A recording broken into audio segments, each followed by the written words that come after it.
Welcome to the You Name It podcast. Yes, it's us, Davin and Jerry. Hola, Jerry. Hola, Davin.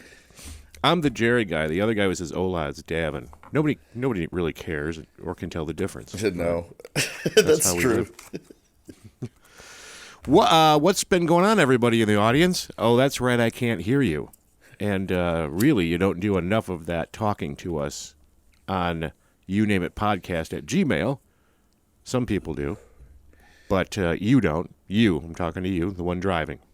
So get on the ball, would you? Did you get any comments at all this week? I got Jimmy, of course. Jimmy Yep. is a contributor. I didn't answer a couple of them, Jimmy, but I wanted to let you know that you keep sending me links from Facebook that are unavailable, meaning that they're like from private groups that I'm not a part of or something like that. There are about 3 of them, and I have no idea what they were. But I did get your voice message today, which was this. I'm not playing it. I'm saying it. Have an A1 day. An A1 day. It was just a voice like that. It said, have an A1 day. I don't know. I could probably try and pull it up and play it, but yeah. What do you got going on while I look for that? I just got home from my actual work. Oh, because you get to do that still. Yeah, you're going to be actually, do you want to let the listeners know that you're going to be leaving the city? Yeah, you already told them. Or did I just do that? You already told them way ahead of time. Remember? Because we were saying, oh, great, now listener Laura in Arizona is going to be upset. Yeah. Finding that out. Let me see if this works. Let's see. Have an A1 day. Yeah, it worked. It's from Jimmy. Let's do it again. It is kind of funny. Have an A1 day. I like that one. Yeah. Thanks, Jimmy. It's better than a B2 day. Yeah. There was another listener contribution, but I couldn't isolate the audio so well because it was kind of muddled. But really what it was a clip that somebody found where it's these 2 people talking and one of them just goes, Jerry, he's the worst. So, oh, I forgot to tell you, everybody in the audience might get a kick out of this too. We did get a review. No way. On YouTube for an older episode. It really doesn't matter what episode it is because it was spot on what they said in the review. The review went a little something like this. This show sucks. 2 old incels talking about nothing. Oh, okay. Davin, do you know what an incel is? No. That's like sort of a new thing that people came up with. It stands for involuntarily celibate, and that's what you hear when these guys go and they do. It's been referred to a whole bunch of times with these mass shooters, these people that go shoot up a bunch of people. Right. Because, I guess I remember there was at least one of them who was pissed off because he couldn't get laid. He was an incel. So he was going to take it out in society. 2 old incels talking about. Okay. Did they give us 5 stars? No, it was just a comment, really. But it confused me a little bit because I started to try and put this together, the logic in my head. Yeah, you might think that the show sucks, but would it be better if you thought I was getting laid? What does the incel shit have to do with anything? Right. Good point. I answered it. I just said, thank you for your brilliant observation. We'll take that under consideration. But I should have went in there and said, ask the real question, would it be different? Would you like the show more if you knew that Davin and I were having, sex with people all the time? Yeah, and we weren't curmudgeons. Curmudgeons. Who knows? I don't care. I think it's hilarious. But it is kind of funny, though. Incels sucks. has something to do with something. Well, we suck, Jerry. Well, actually, it wasn't even you. It was a guest on that show. It was that old. Oh. It was a guest. I forgot the guest's name. I remember the title of the show was Stephen King killed JFK. Okay.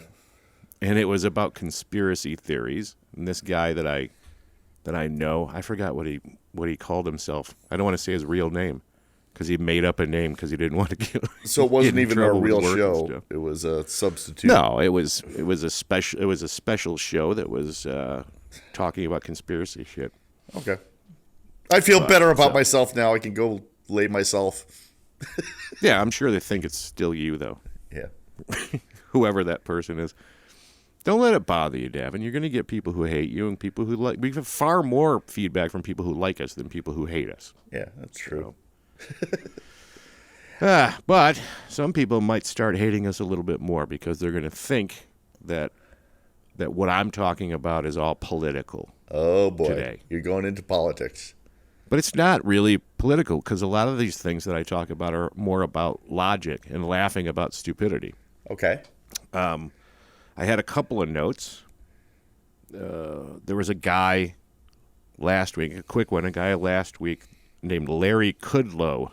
He used to be a TV personality, and then Trump hired him on to be like the head of his finance thing. Okay. I forgot what his real title was. But he was complaining about like the Green New Deal, and he was saying that, oh, great, for 4th of July, we're all going to have to be eating, we can't eat meat anymore. They're going to outlaw meat eating, and we'll just have our grilled Brussels sprouts and our plant-based beer. And that set everybody off. They're like going, oh yeah, I mean, if you haven't ever tried plant-based beer, you should try it. It's not that bad. Because idiot, all beer is plant-based. I was going to say that. That's how they make it. But I figured you might like that one because somebody out there's dumb enough to point it like to. I don't know what he thought when he's saying that. You know instantly that guy knows. Oh shit, that's made from hops and barley. Those are plants. But he screwed up, so he's probably kicking himself. I like me some antelope beer. What do you think? Oh, I like meat-based beer. Yes.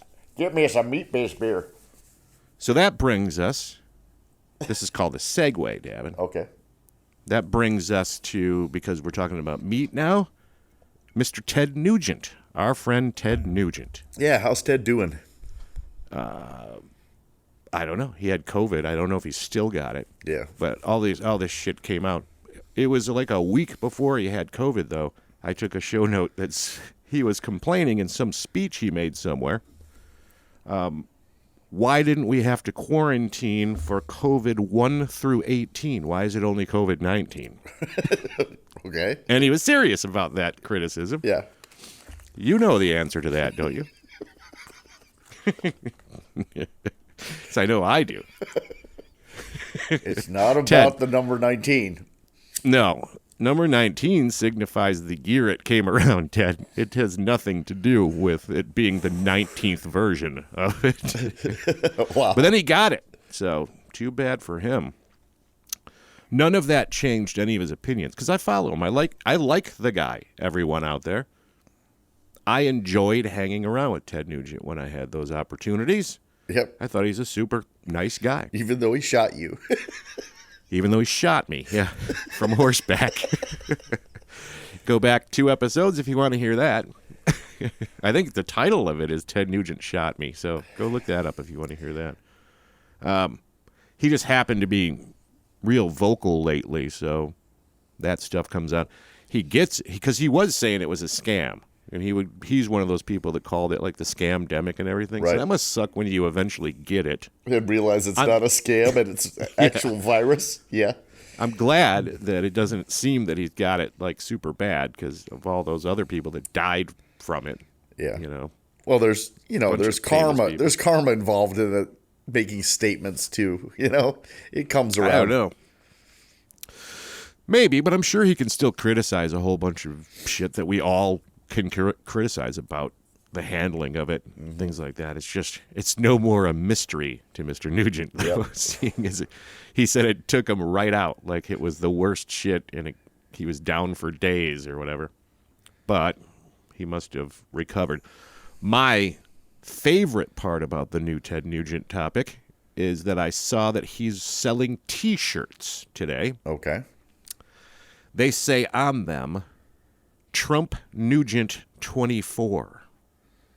So Okay. it's like he's saying that he would run as Trump's vice president. Yeah.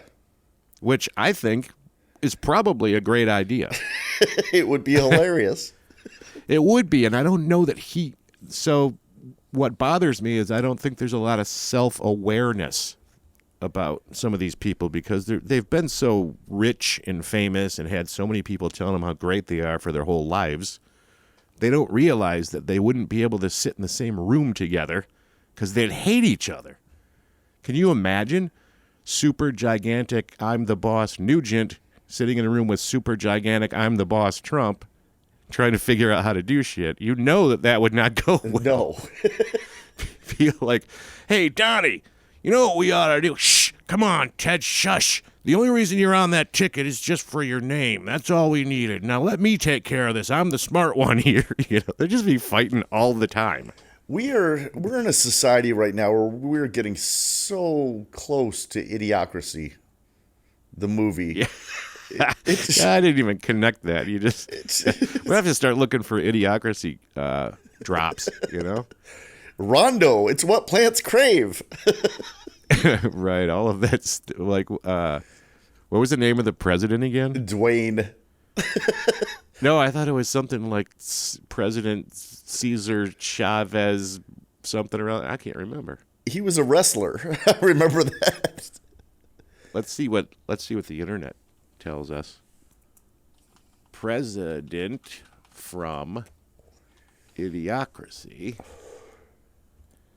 Let's see. Come on, just give it to me. Oh. I'm sorry, I read it and laughed before you guys could. Dwayne Elizondo Mountain Dew Herbert Camacho. There, we're both right. I remember Dwayne. Mountain Dew. Yep. Just like a NASCAR driver. Have you ever seen any of those NASCAR interviews after a race? Yeah, the Penske, backwoods 500 Camper Plus number 4 was it was really Penske running good backwoods tonight. 500 beef jerky extravaganza. Dwayne Elizondo Mountain Dew Camacho. Yep. Everybody go out and watch Idiocracy and then try and determine whether or not it's a documentary. That's Do true. that one for us. Oh, and then when you see the see. Fuddruckers part where they're trying to name the restaurant, Yeah. try to think what their second choice was. Wait. You're saying that... Is Is that what they said in the movie? well, in the movie they have a progression of Fuddruckers, and then it moves to a different name, and then a different name, and then a different name, and Yeah. eventually it becomes Buttfuckers. Oh, I get you. I remember that I got a copy of that movie years ago, and I made Lisa watch it with me, thinking that she would find it as funny as I did. Yep. And she didn't at all, and thought it was horrible and stupid. Get stoned and watch it. I think I could watch it straight, and I'm thinking it's hilarious. The whole thing is fucking hilarious. Because it's such a commentary on how dumb we all are in this world. It's not even just our country. Right. It's anybody who's that entwined with corporations and stuff. They totally have that shit going on. Do you remember when sports stadiums were just the names of like people who died instead of businesses? Exactly. Remember that? Hey, we can Shea make money off Stadium of and this. stuff. Yeah. Now it's President Mountain Dew Camacho Stadium. Stupid. Well, there's a new thing that's going to happen soon, Jerry, and I was thinking about this the other day.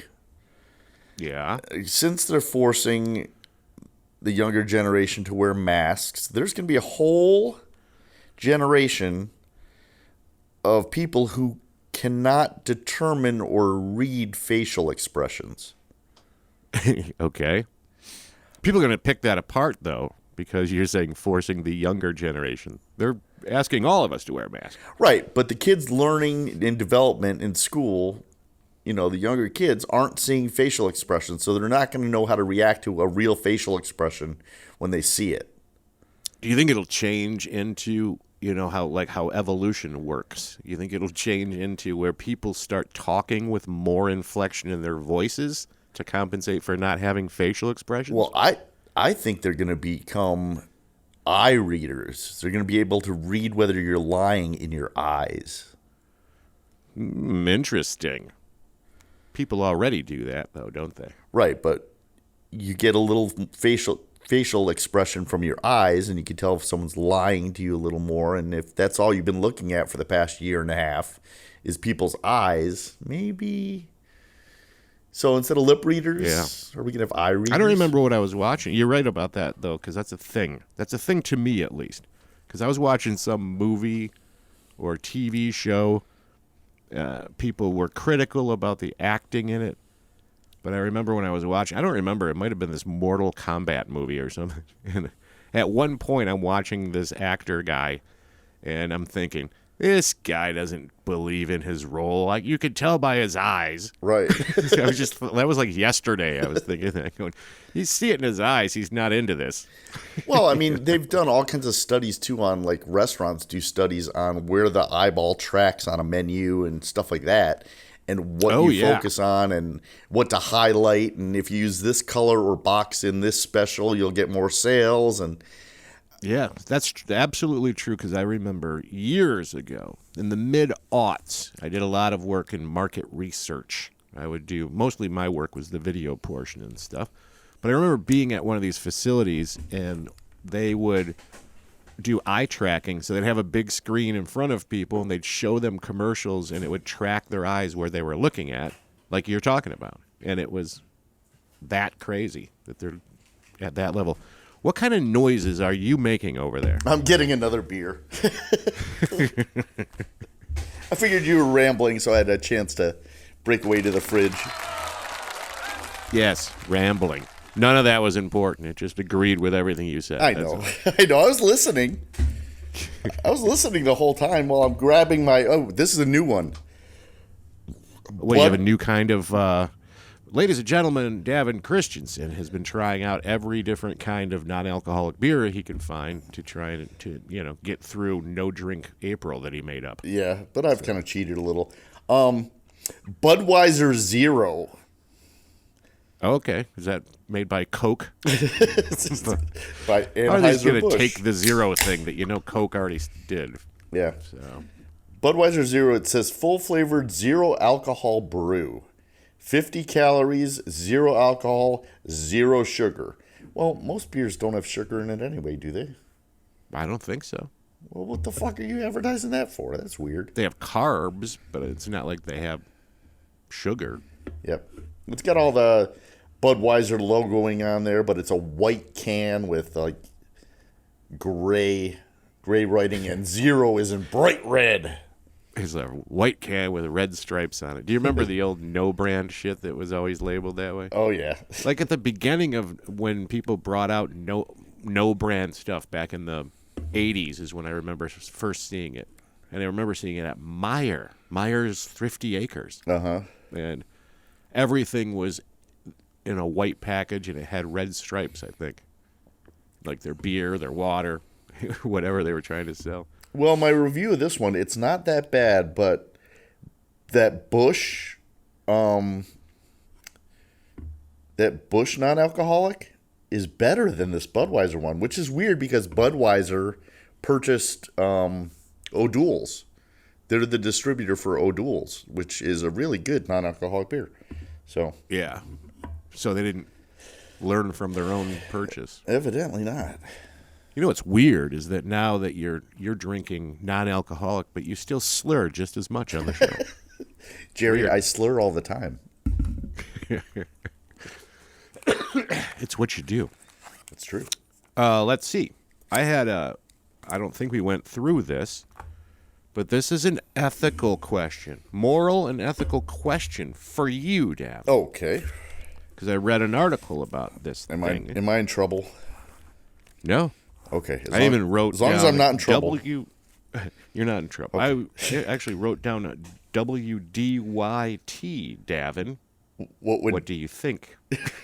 What do you think? Okay. So I read this article about this woman who had a Charles Schwab account, and they accidentally put $1.2 million into her account. Oh, bummer. And then she pulled it out of the account and bought shit with it and everything. But they caught her. Of course. She got in trouble for it. And my first reaction, what's your first reaction about that? Like, should she keep the money or not if you saw that in your account? Oh, I would know it's a clerical mistake. Yeah, I mean, I would be really happy for a while. I would apply for every credit card I could get while that's in that account. And I would know that they're going to come around and find it, because you don't go missing that kind of money and just assume they're not going to find it. Right. So you would not spend it and claim it was yours and try and fight about it. I would take advantage of it being in my account, though, at the time. That's a smart way to think about it. I mean, if I was going to purchase a new car or something, I would maybe transfer it into my checking account and then transfer it back into my Schwab account. Yeah, I don't think that you could do that without getting in the trouble of taking it. So my initial reaction was like probably 90% of the people who are listening out there saying, "Fuck it, keep it, mine." Right. And then I thought about it for a while, and I realized that it was almost like, what would happen if you sent a check for your, I don't know, or like you were going to buy a car, put it that way, like you were saying, and you found a person to buy it off. It wasn't even a car lot or whatever. And then you gave them a check, and it had a couple extra zeros on there, and you overpaid. You'd want that back, right? Yeah. So it's really the same thing. They made a mistake, and they want their money back. Just like if you made a mistake with your check, you'd want your cash back. Right. Just because they're a big company doesn't change the problem. But I don't know. Maybe other people think differently. Maybe somebody out there can send us an email. Again, you name it podcast at Gmail. And tell us what they would think about this. Maybe they have a different idea or an angle on it. Okay, what would I know you what do, somebody's what would you gonna do say. if you went to your ATM and you hit, say you wanted to withdraw, say $40 and $400 came out? But But it did only the receipt say $40? Yeah, it only took 40 out of your account. Yep, I would not say anything about that. And So so what you're saying, it's based on the dollar amount. So if it's a little bit, you're not going to worry about it. You're not going to report it. But if it's a large amount, I didn't say I would report it, like for the 1.2. I would probably just let that sit there for as long as humanly possible. Right. I don't think that I would do what she did and withdraw it and buy a car and all that kind of stuff. Well, I think I would let it just sit there for a long time until they decide either they find it or I get brave enough. Well, that brings me to this story that I heard this week.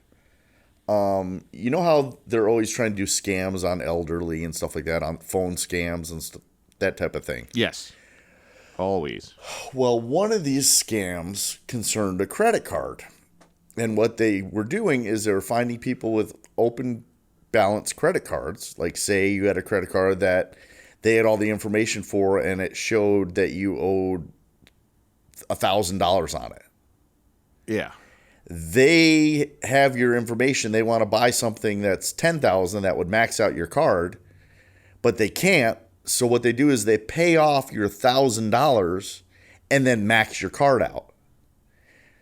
So it gives them. Weird. What do you mean by that? So why would they, if they had access to purchase with your card because they have all the info, why would they? They were paying. You're saying that the card was shut off because what of happened? What happened to something? this lady was she had a balance on her card. Somebody paid it off. She saw that they paid it off and closed the card. There you go. and got away with it. So somebody Yeah. got hooked on the balance, and what they were trying to do was pay the balance off and then max it out because she researched it, and they've done that before to other people. Yeah, it's a little weird, that one. I'd It's have a to twisted look that one, up, but 'cause yeah. I can't figure out why. I can't figure out this formula of Why they would pay why they down have to someone's pay card. the card. Yeah, why wouldn't they just charge up and max it out instead of paying it down? Something's going on out. There's a lot of them, and my dad is getting tons of these calls too. It seems like since my mom passed away last year, then he's getting all these calls now, and they're all like, he gets mad because he's going. They told me that my iTunes account was overdue or some shit like that. You don't have one. He goes, I know, but they won't quit calling. See, I'm convinced that they buy the AARP sign up list and they just go off of that. Just run down the list maybe. of old people. But a good point was made by somebody gets this information about your cards because the card companies are selling your information to people. Right. Because I've been behind on a credit card for a while, and ever since I was behind on the credit card, I keep getting in the mail 500 offers for loans for your credit card debt. Right. So somehow or another, that info is out there in the world, and these companies can see it. So I think the credit card companies are going, oh, you're late? Okay, let me sell your name to the loan companies. Right. Maybe you'll take out a loan and pay us off. It could be that's their tactic to try and get paid. Give you a chance somehow. Yeah. Let's see, what else do we have here? Listener Josh Long from Michigan. Okay. That name sounds familiar to you? Yes, it does. Yeah. He sent me an article Okay. on the Facebooky thing. It was about, I don't really know what to do with it besides tell you what it was. It was an article about a dummy, a dumb person who picked up super glue instead of eye drops and put it in both their eyes, glued their eyes shut. I heard about this story. So I don't know what there really is to say about that because Well, what happened was everybody will have the same opinion. the woman fell asleep, I guess, and woke up, and she wears contacts, and I don't know if she removed her contacts and then went to go grab the eye drops out of her purse, Yeah. or if her eyes were just red and she went to go grab the eye drops, but she grabbed her fake nail glue, like the super glue you use to re-glue a nail that might have fallen off, and she dropped that in her eye. Yeah. It's just terrible, you know, Fuck you and your eyebrows. lady. She did the right thing, though, and she washed it out with water, and she called the emergency room. But other people have tried, like, acetone. Let's rub my eye in acetone to get this glue out. Oh, just make it worse. I'm going to try and get this poison out of my eyes by putting more poison in there. Mm-hmm. Yeah, so I don't really know. Like, you hear about these things, but that one in particular, everybody has the same exact opinion of that story. That's horrible, and you're dumb. So, Well, I can see how you could get confused, you know, especially if they're both in your purse and they're both the same type of bottle, and you got your contacts out, you just woke up, you're kind of groggy, you're not paying attention, it feels the same. Oops. maybe. I guess since I don't use eye drops, maybe I don't have the same sort of. Maybe I'm too harsh because if I used eye drops, I might go, "Oh shit, that sucks." Oh, yeah. You better make a different kind of bottle now. You're the type of guy that goes in for the leave because you got a headache and grab like 5 Viagras.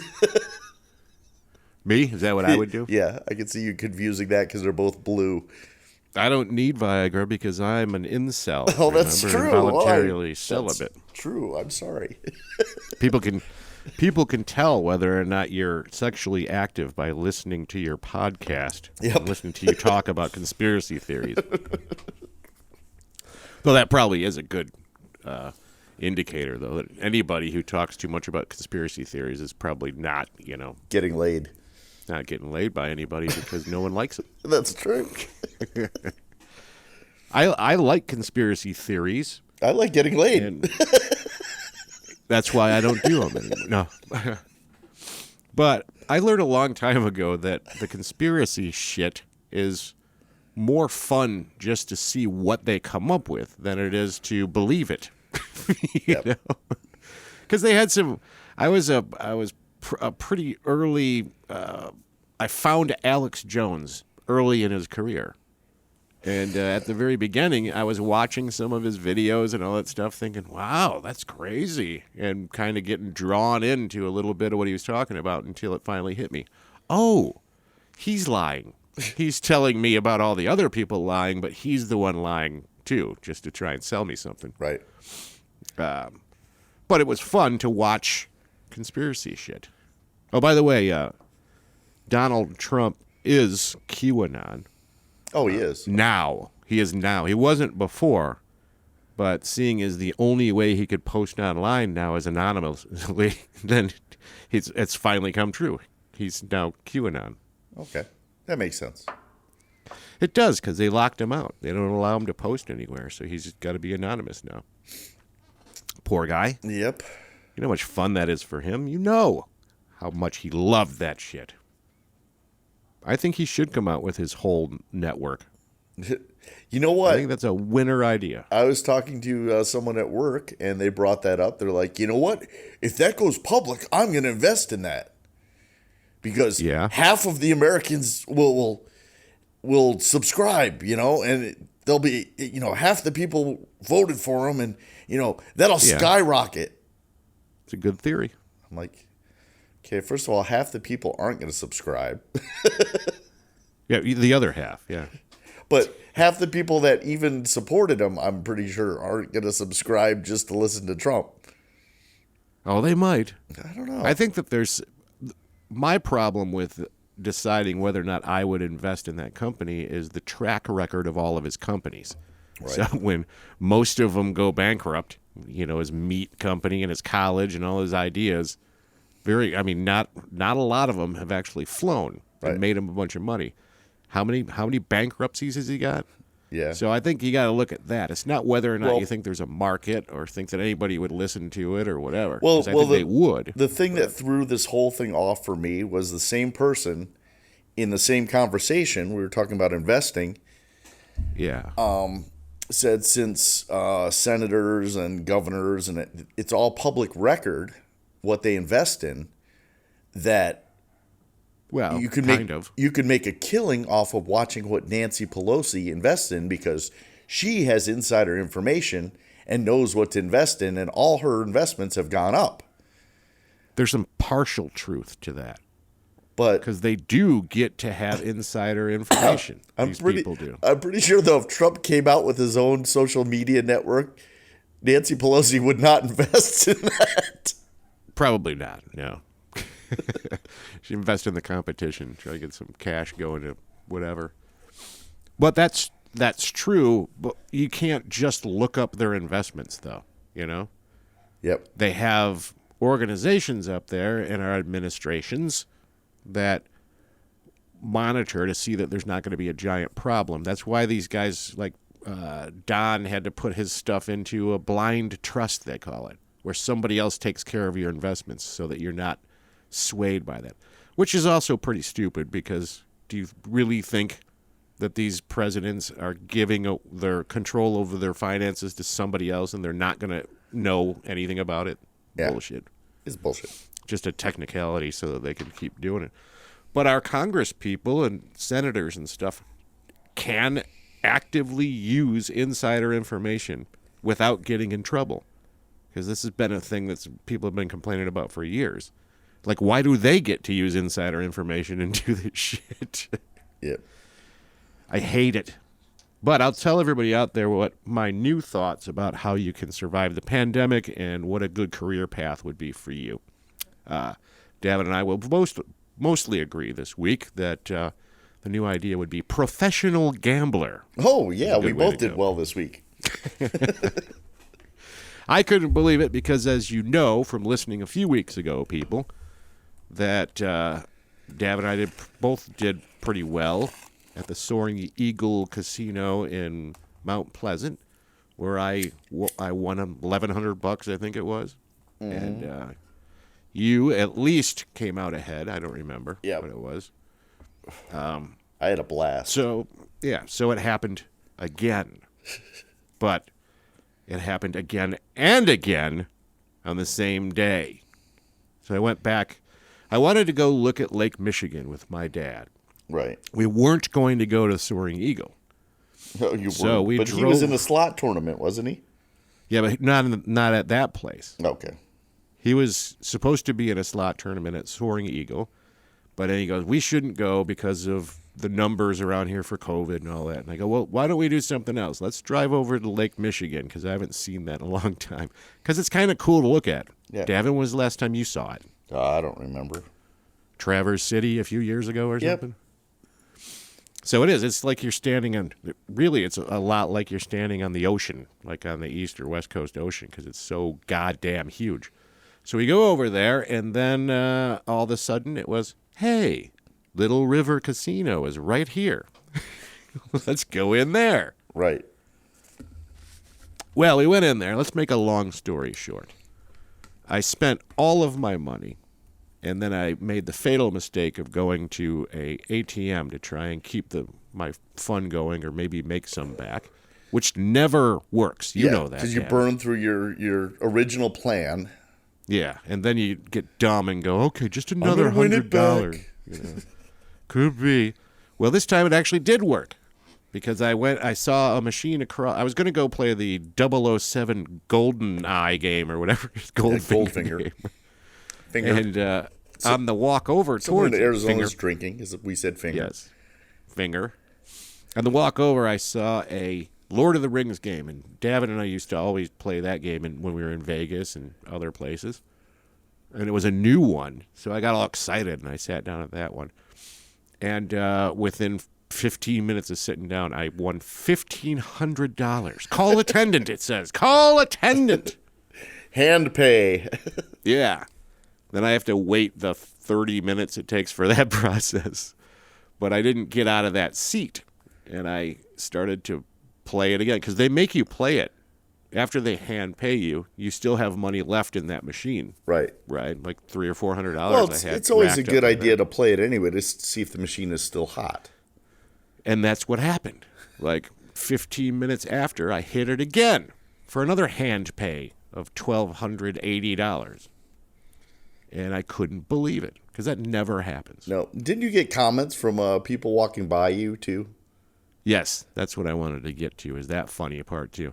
Because people, when they walk by and see the big call attendant on the screen and they figure out what's going on, they get weird. Like, this one woman came by and she's like going, oh, yeah, good job. And then I go, yeah, I really pushed that button well, didn't I? Nice. What do you Confused mean, her. good job? There was some sort of talent involved with pushing that button? Sinking your money in and pushing a button. Right. There's no talent. All you're doing is waiting to see if you're lucky. I did feel a little bad for a second because the first one, some guy came around and he was saying, my wife was on that machine all day and couldn't hit anything. Oh, congratulations, blah, blah. And he talked to me for a while.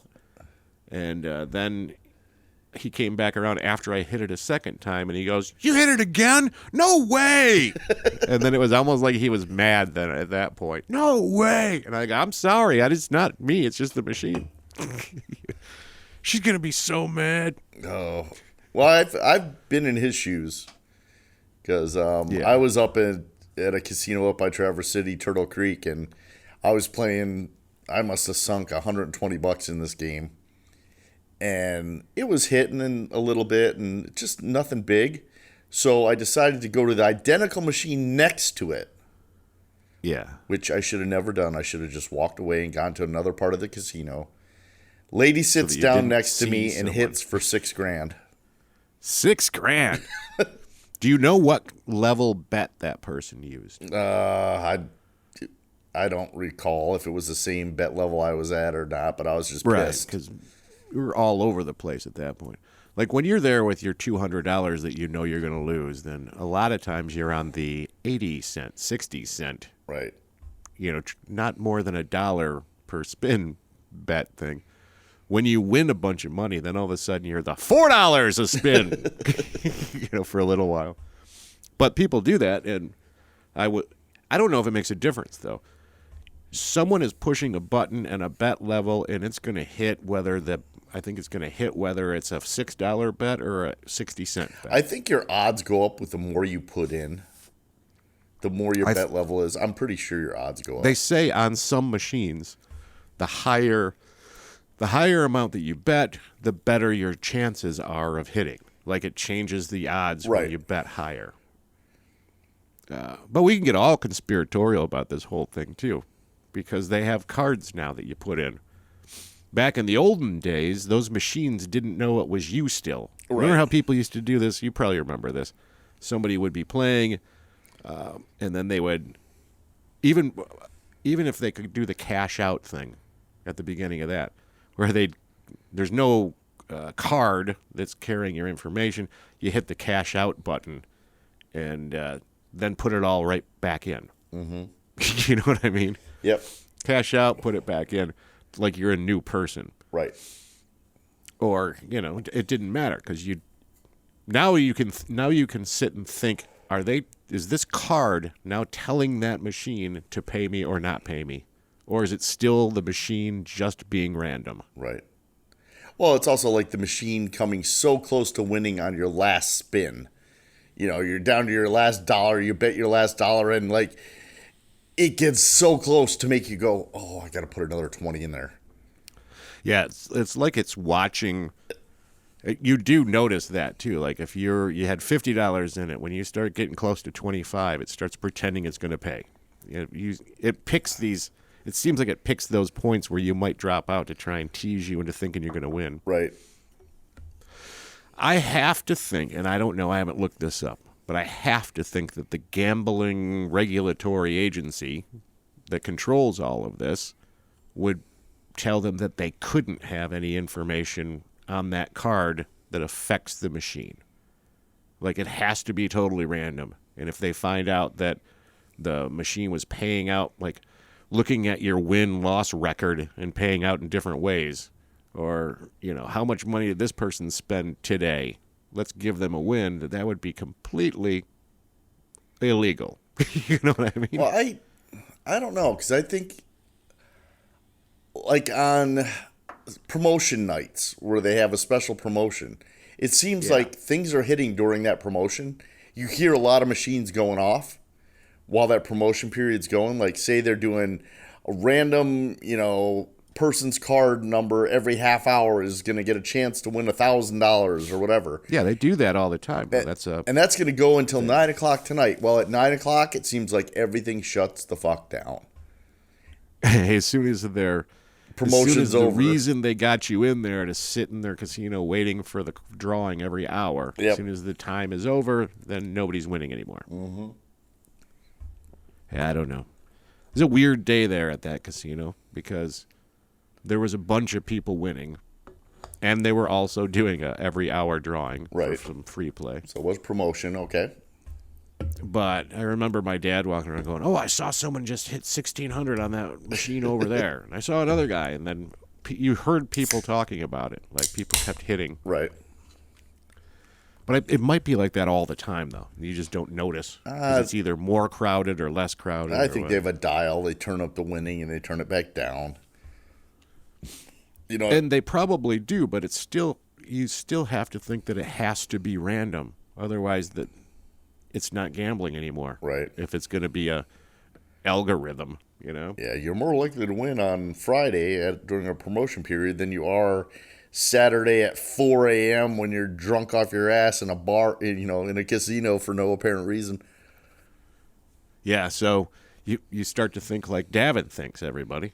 Things like, I'm going to go on whatever day. Free Turkey Day. The promotion is, and I'm going to look at the time where it's an hour after somebody got off work so that they can get there, and I'm going to pick the machine that's facing the door so that I can sit at this machine so people will see me win when they're coming in from after work or whatever. Yep.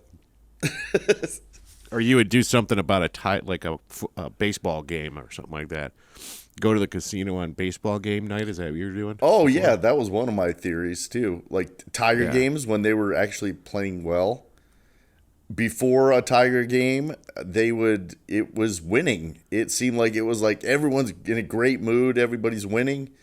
After a Tiger game, nope. So you think that they turned the dial up like 3 hours before the Tiger game for those people who might be coming downtown and coming to the casino before the game? Let's keep them in the casino and let them hear everybody winning. Well, that, and there's free parking at the casino if you gamble at the casino. So a lot of people don't want to pay the $40 to park by the stadium. So they park at the casino for free. They go in, they gamble before the game, get their free parking, and then go to the game. How does that work? Do you have to have a ticket to get out without paying it? How do they know that you gambled? In other words, Well, they're only letting you in with a player's card. So I don't know technically if they can track that. You just go in and park and walk right out. Yeah. You know it's the end of the show, don't you? It is already. That went pretty quick. Yeah, it's because we both like talking about gambling. And Everybody in the bored. audience is tired now. I don't have any tips for anybody. I just hope that you're as lucky as we get sometimes. And wait a minute, we didn't tell them that you did well yesterday. That's why. Oh, yeah, and that was on the BetMGM app. Yeah. That was a good score. Yeah, I hit for like 1,100. Was that on one spin, too? That was a one bonus. Well, I ended up hitting the bonus, so I got 10 free spins. Yes. So the 10 free spins totaled like $1,100 and something dollars. Yeah, that's what it looked like, because I saw a screenshot of it. And that was when I was having my morning coffee. I just came out to the garage, had my morning coffee, clicked on the news to watch the weather and have a cigarette before I go to work. And I said, I'll log on and, spin the wheel a couple times. And boom. Okay, today's going to be a good day. Yeah, I'm surprised you didn't call in sick. I already got paid today. It's my new job. Gambler. All right. Ladies and gentlemen, thanks for listening. I have no idea what we're going to name this. I guess I'll figure it out. Yep. I don't know when I'll do it either. But this has been your show. Just for you. Yep. Share it. We love you. You love me. I didn't say I love you. I said we love you, meaning we love the audience. I love you too, Jerry. Oh, God. Just say Papa Wheelie and get us out of this thing. Papa Wheelie, guys.